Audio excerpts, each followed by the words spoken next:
అందరికీ నమస్కారం. విజయవాడలో ప్రేమోన్మాది గడ్డం మణికంఠ హత్య చేసినటువంటి దర్శిని తండ్రి శ్రీరామచంద్రమూర్తి గారి మరణం పట్ల ఇంతవరకు రాష్ట్ర ప్రభుత్వం ఎందుకు స్పందించాలా? హోంమంత్రి గారు ఎందుకు స్పందించాలా? దీనికి కారణం గడ్డం మణికంఠ తెలుగుదేశం పార్టీ కార్యకర్తనా? తెలుగుదేశం పార్టీ సానుభూతిపరుడనా?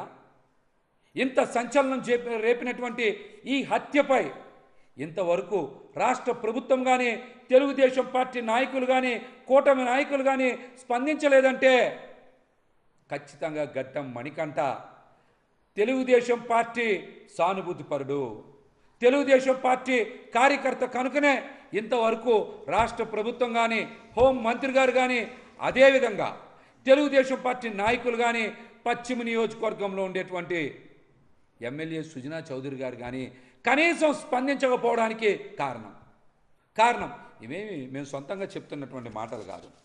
గడ్డం మణికంఠ మీరు చూస్తూ ఉంటే కేశినేని చిన్ని గారితో వారు దిగినటువంటి ఫోటో, మణికంఠ దిగినటువంటి ఫోటో, మరొక ఫోటో కేశినేని చిన్ని గారితో ఉన్న ఫోటో మొన్న ఎలక్షన్ సందర్భంగా, మరొక ఫోటో చూడండి కార్పొరేషన్ ఎన్నికల సందర్భంగా మణికంఠ చంద్రబాబు నాయుడు గారు ప్రచారం చేస్తున్నటువంటి సందర్భంలో ఆయన సెల్ఫీ తీసుకున్నటువంటి ఫోటో కాబట్టే మేము చెప్తా ఉన్నాం, గడ్డం మణికంఠ ముమ్మాటికి తెలుగుదేశం పార్టీ సానుభూతిపరుడే.